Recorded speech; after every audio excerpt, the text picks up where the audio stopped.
Exactly, exactly. And I wanted to ask you, what have you seen as the most challenging thing about like audience building and Twitter in your experience? Because I feel like you went from still feel like I remember it. Just went from like trying to figure out how to approach the the writing side of things, being consistent, doing all these things, and I feel like one day you just text and you'd be like, dude, I just got like crazy amounts of followers. I posted this thread, it just went absolutely bananas. Like now I'm understanding like what people want. So what's been sort of the toughest part for you? Was it the sort of beginning stages, or is it now just to keep the momentum and the I guess the level of, because you put in a lot of work into those images and different things like that, keeping that level of quality up so that people know what to expect. So I don't know what works and what doesn't, because who knows? It seems a lot like who knows. And then the hardest thing is not like so.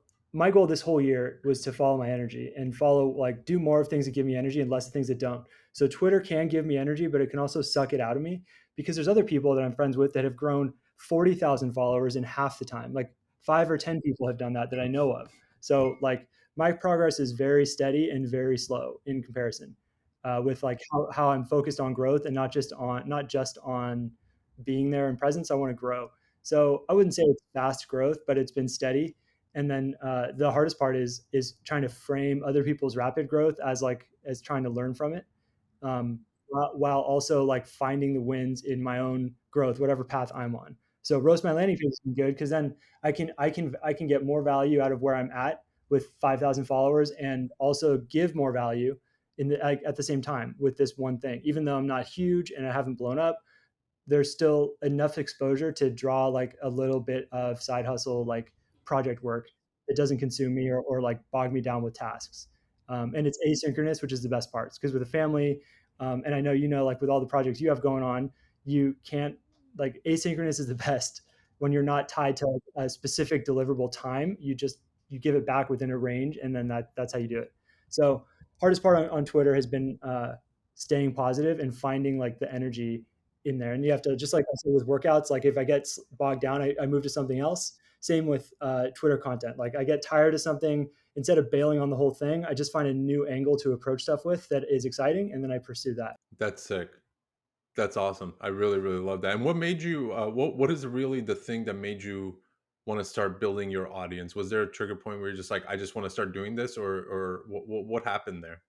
So two things. One is like, so like I said, in my work, I love optimization. I like building and being hands-on. And I like reached a point where our company's big enough and I grew a big enough team that I wasn't doing a lot of the hands-on work.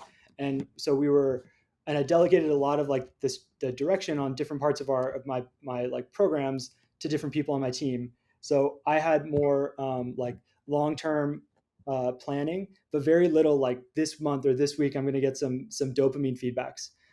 That was just missing.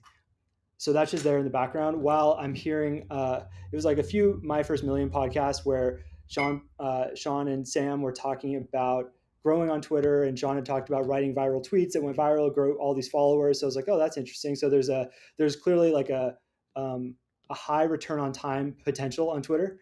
And then secondly, is they were talking about, I think it was Ryan Holiday or someone else, like about the value of building a personal brand and then building branded products that are separate from that. Because a lot of people, like if you did like the Zlatko product agency, then you're stuck there. You can't sell it. You can't do anything with it. But if Right. you're Zlatko with your own personal brand and you launch things, that thing you launch still benefits from your presence. So there's clearly like a huge deep benefit if you have a big reach with a big audience, and Yep. and that also goes for hiring. So even at my job now, sometimes we struggle to find great people to fill the roles on our team.